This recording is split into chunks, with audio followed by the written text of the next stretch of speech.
saja.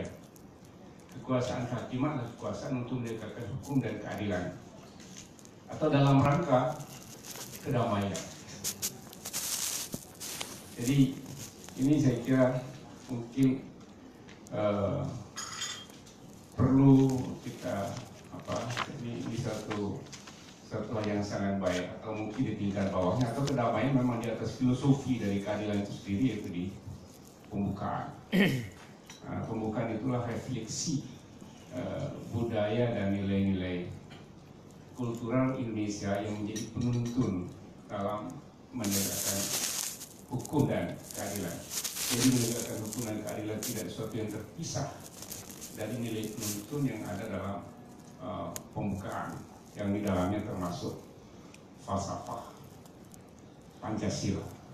Nah, karena itu ini sebenarnya akan turun kepada hukum pidana, hukum perdata, termasuk alam pikiran yang memisahkan hukum pidana dan hukum perdata tidak dimengerti oleh masyarakat kita sebenarnya.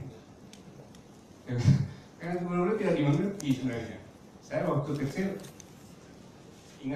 kan sangat terpengaruh pada lingkungan masyarakat. Jadi orang kampung itu, Anda tidak bisa mencabut laporan Anda walaupun sudah damai.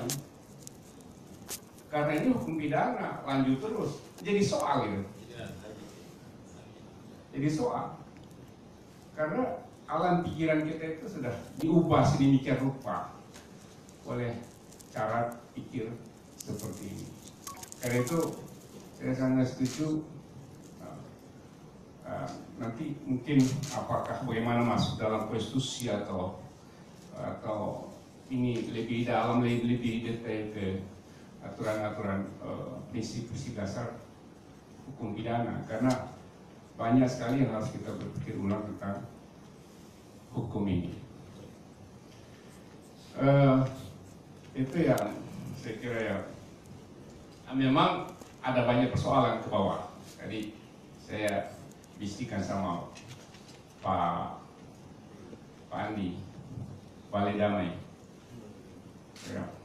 Balai Damai kita hidupkan, naikkan. Masalahnya adalah ketua Balai Damai nanti sarjana hukum juga, yang tidak mengerti adat. Sudah jauh dari adat. Jadi perdebatannya masalah-masalah hukum barat juga. Ini persoalan yang kita hadapi nanti ketika kita masuk ke situ. Jadi makanya jauh sekali ini kita masuk ke suasana alam pikiran yang sangat berbeda dengan alam pikiran Indonesia ya. Kalau kita belajar hukum adat kan kolektif, kolegial, komunal, religius, ya. Dan alam pikiran kosmos dan keseimbangan itu ya menjadi dasar dalam kehidupan hukum adat itu.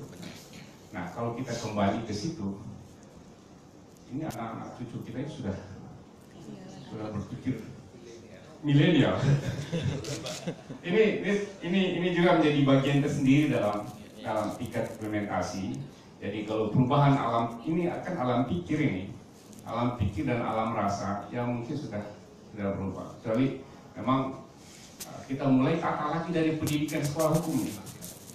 Sekolah hukum kita perkuat hukum adatnya. Sekarang hukum adat sudah dilupakan orang. Nggak ada lagi jurusannya. Ada nggak jurusan hukum adat? Ada. Ada. Di kami masih. Ada. Dulu ada asas hukum adat. Ada hukum adat 1, ada hukum adat 2, ada hukum antar golongan. Hukum antar golongan, hukum antar hukum adat terham. Nah sekarang sudah nggak belajar lagi nggak ada milenial. Hilang itu alam pikiran itu. Jadi ini mungkin ke detail-detail yang dari filosofi ke tataran detail yang memang banyak hal yang harus dipikirkan.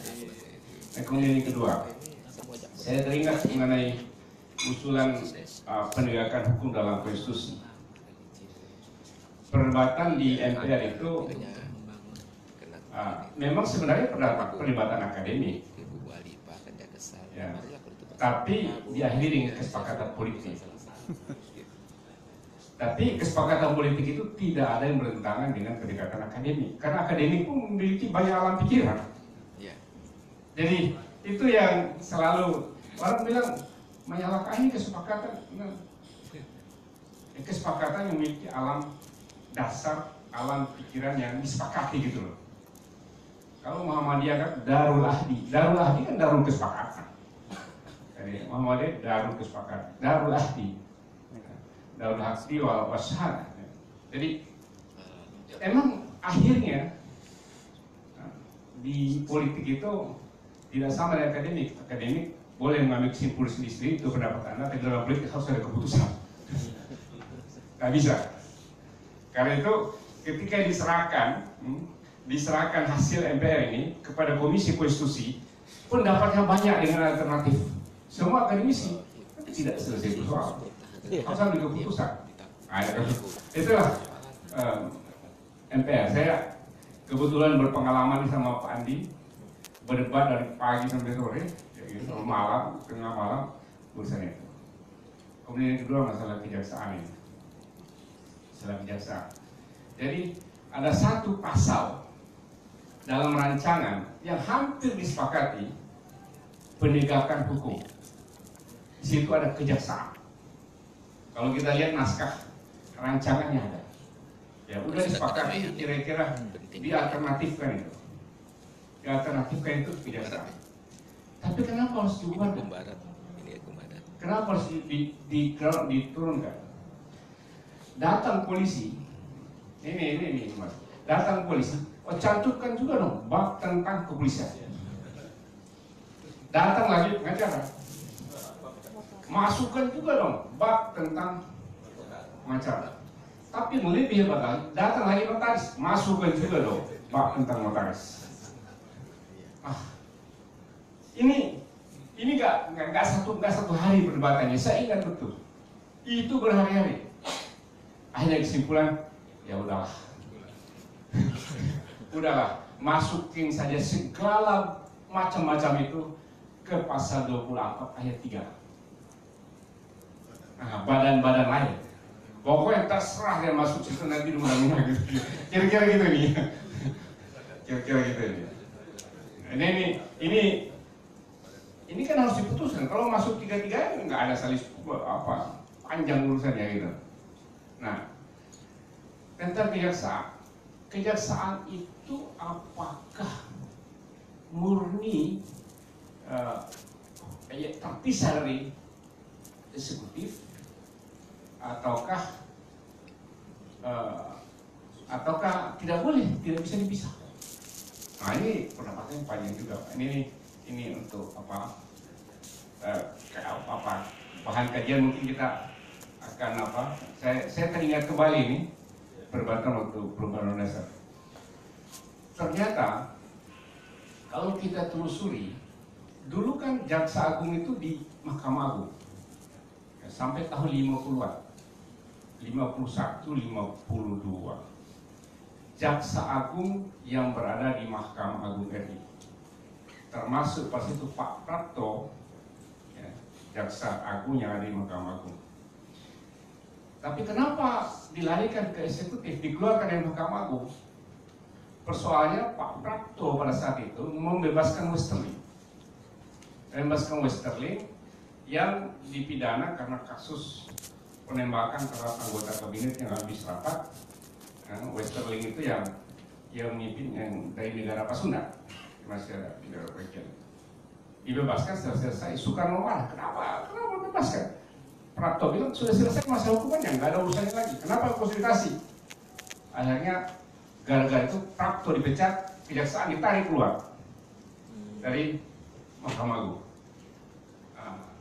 Jadi masuk ke eksekutif. Kayak itu masuk pada kebijakan-kebijakan eksekutif yang pemerintah harus ikut juga dalam kebijakan-kebijakan hukum demi negara. Jadi demi negara juga.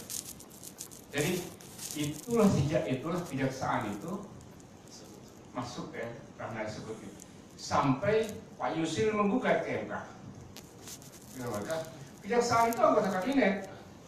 Tidak boleh dia Karena itu Hendarman harus diberhentikan dulu, dilantik kembali. Nggak boleh otomatis, kan dia nggak tahu.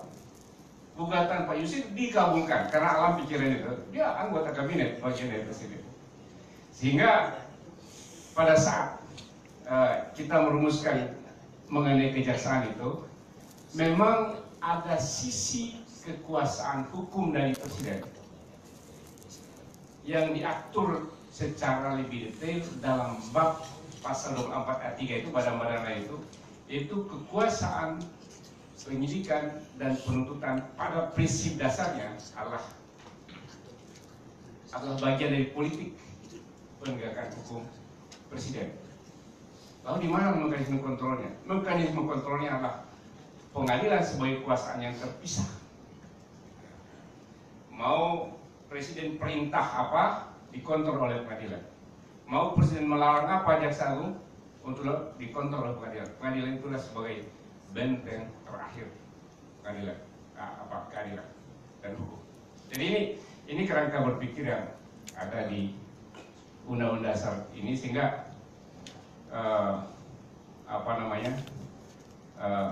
kejaksaan, kekuasaan penyidikan dan penuntutan itu adalah in between eksekutif dan yudikatif. Jadi itu kira-kira mungkin tambahan dari saya, tapi sekali lagi saya ingin menyatakan bahwa diskusi hari ini luar biasa, terutama mengenai cara berpikir hukum ini, karena memang di berbagai negara pun ada restoratif justice. Restoratif justice ya hukum yang memberikan keadilan dan kedamaian itu, kesepakatan ini penting dikembangkan. Nanti diakomodir di mana nanti kita buat mungkin lebih detail. Terima kasih. Assalamualaikum. Waalaikumsalam warahmatullahi wabarakatuh.